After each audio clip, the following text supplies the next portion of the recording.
question. What three photographers have inspired you to become a photographer? Are they related to sports or? A few are. There's three that are I would say that inspire me that are working today. Obviously, they're photographers in the past that inspire me, but ones that I'd say that are working today are Dan Holsworth. He's quite a fine art photographer, and his work's based around projects. Hamish Brown does a lot of portraiture in the sport and music field, and Tom Jenkins, and he's a sports photographer for The Guardian. He's their main sports photographer, and I consider him as being kind of one of the better working sports photographers out there. So yeah, those three. So when did your career really start then, and how?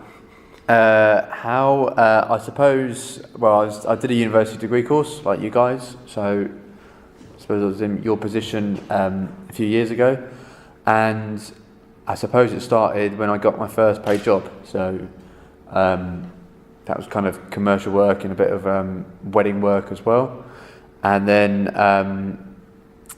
and that was kind of the first year of leaving university really, and I suppose I saw an opportunity after leaving university that I needed to kind of get camera equipment together and start getting out there and meeting some people and trying to get some work and using my local friends and those sorts of contacts as an initial start really.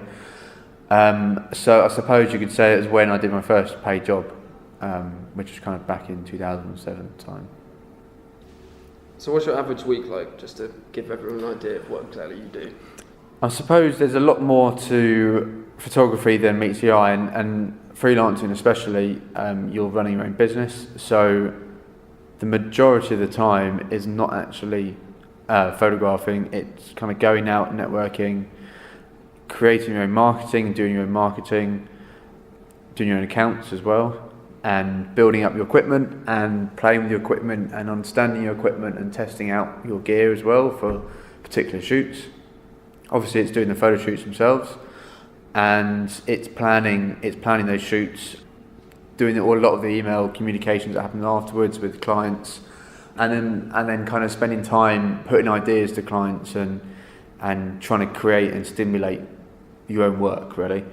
And then there's always time you put aside at the beginning of the year and at the end of the year, kind of doing some business planning and kind of having a direction of where you want to go that particular year or what kind of small targets you set yourself. So it's actually quite a joy to get out and take pictures, because a lot of the time it is office based, and it's all the kind of work that goes behind the scenes that get you onto certain jobs.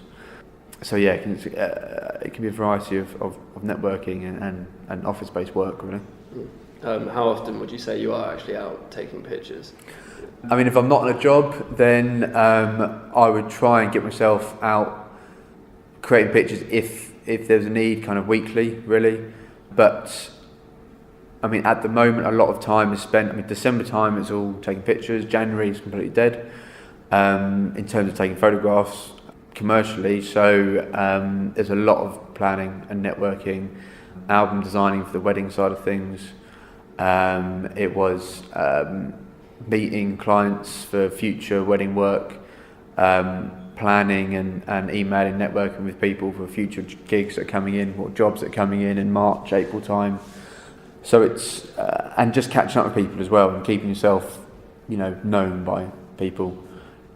So, as much as possible, really going out and taking pictures is the answer. But sometimes reality kicks in. You've got to do the other kind of hard graft as well, really. Okay. Are you still chasing a certain photographic career, or? I think it'd be wrong to say that you've kind of always got to a certain level. I think you're always kind of developing your style and always looking to improve the way you photograph and your own particular way of seeing things and your photographic eye. So I would say it's an ongoing kind of chase. And I'm never really satisfied when I've got there, so to speak. There's always something else you can pick up on, but you kind of always learn something every day, and that's important. It's always important to learn things every day. It's always important to analyse and look back at what you've done and kind of be able to critically evaluate where you can go forward and where you can improve upon things for your next photographic opportunities that you have over that coming year. And I think it's just an ongoing development, really. Where do you hope to be 5 years from now, if you have any idea? I still hope to be in photography. I still hope to be making a living from it. I still hope to be I've got the two separate businesses. We've got Canon Photography, doing all the commercial work, PR stuff, sports stuff as well, and then the wedding side of things. So having a kind of healthy balance between the two, I think it keeps it keeps an element of variety in it. So it keeps the work interesting, and you don't rest in your kind of laurels, doing one particular type of work and that's it. But I would like to pursue and develop the creative sports side of my portfolio. There's always room for improvement, and it's a very, very popular area that people want to work in. To be still taking pictures really would be ideal. What key points would you say are needed to make sports photography a profession?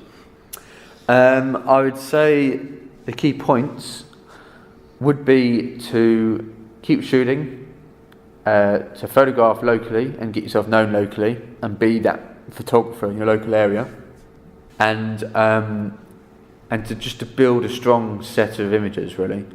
And they need only be 15 to 20 photographs, sometimes less. But it's develop your eye, your photographic eye, and improving your composition, and have the ability to analyse other work and realise why you like that work, and try and strive to create those sorts of images for yourself really. And I think that will then naturally, those images, your kind of character and personality will come out through those photographs. What are some of the key technical skills required? Technical skills, I'd say, is an overall kind of understanding of your equipment, knowing the ins and outs of it, so that when you are on a job, you really haven't got time, or you shouldn't be at a level where you're still being introduced to equipment at all.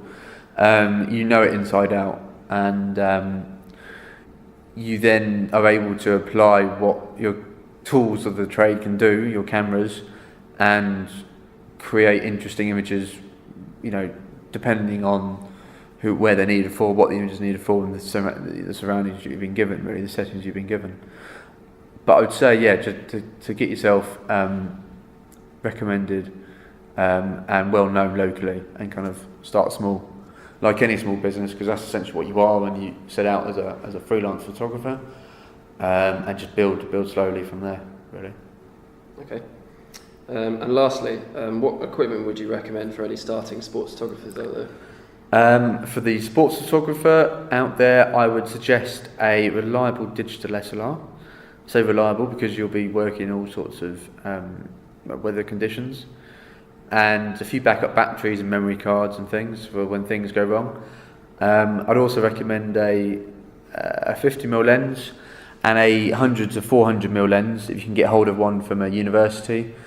They normally supply them as standard, and that gives you the flexibility, I think, in composition. They're not the fastest of lenses, but with the raw files you're able to maybe adjust that along the way. But it does definitely give you the composition flexibility between getting the distance and getting close into the action, and then having a wider viewpoint and getting some interesting angles away from all the sport that's going on, getting interesting angles of the actual event from the public, and seeing the event from their point of view, and all the little details that go into making a sporting event happen. But I would recommend keeping it simple as possible, so that you know the equipment inside out, and you're just ready to go out and create images, really, because that's essentially what it's about. It's not about having the latest, highest megapixel based camera. It is about just creating stronger and stronger images, which we could all, including myself, could do with improving.